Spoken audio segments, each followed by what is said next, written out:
My grandmother, Dorothy Varon, died in 1987. Since that time, I've thought of her, but not really in a foreground kind of way.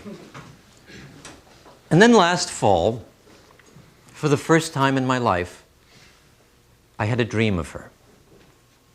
It was at her apartment on 52nd Street in Borough Park in Brooklyn. It was in her kitchen, and it was just the way I remembered it. There in the corner was the small, white, old, bulbous refrigerator. Next to it, the sink with its drip, drip, drip, drip. In the center, there was a gray formica table with a chrome band around the edge, a dirty linoleum floor, a window. Out the window, you could see other apartments, windows, bricks, brown bricks. On a counter, there was a basket of coupons. My grandmother was a champion coupon clipper. When we'd visit, my grandmother would present us coupons for margarine and sugar. And she'd say to my parents, "Do you use canned peaches?"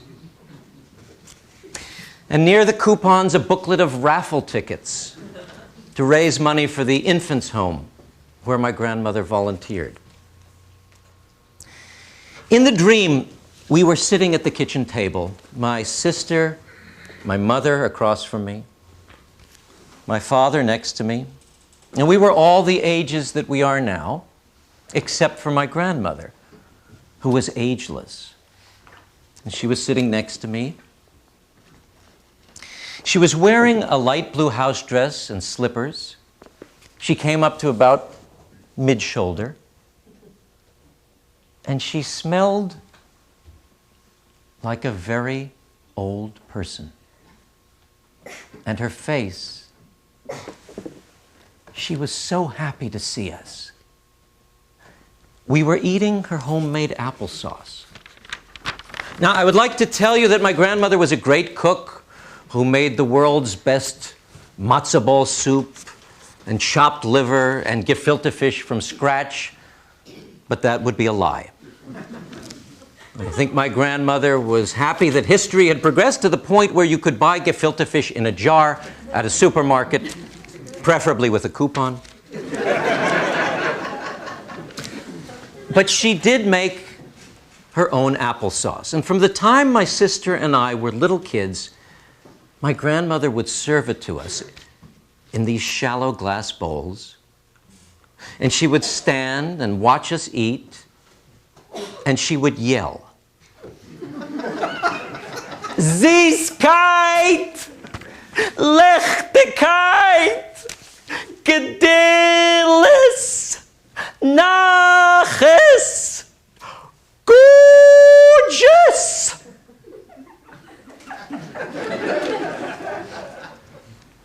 Gorgeous was the one English word that she used to quell. Everything else was Yiddish. I don't know when I began to feel embarrassed by my grandmother. I think when I was a teenager.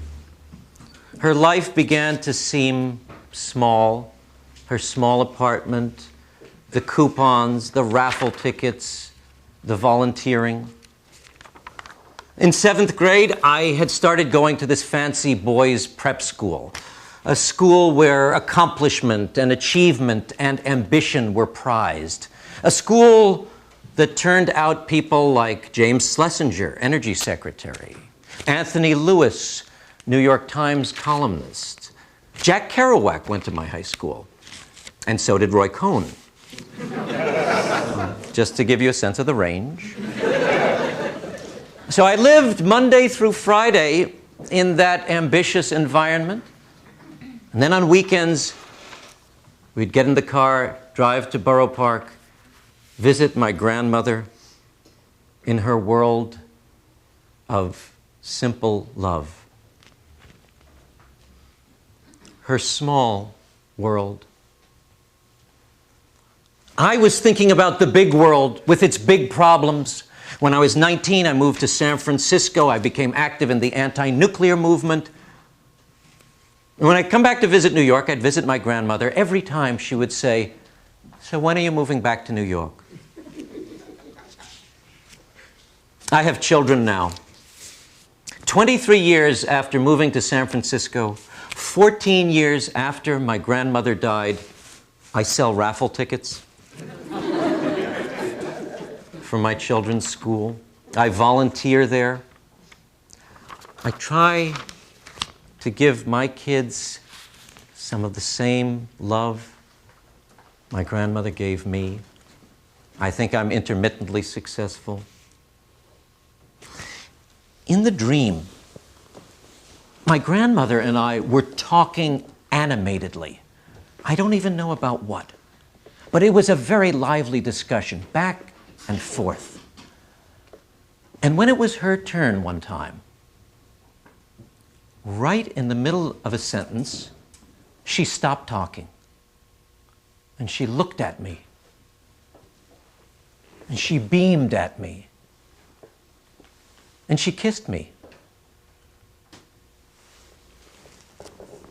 Sometimes, to express pure love, you have to stop talking. That was the grace of this dream. That was the message to me. I was ready for that now, and she gave it to me. How did she know?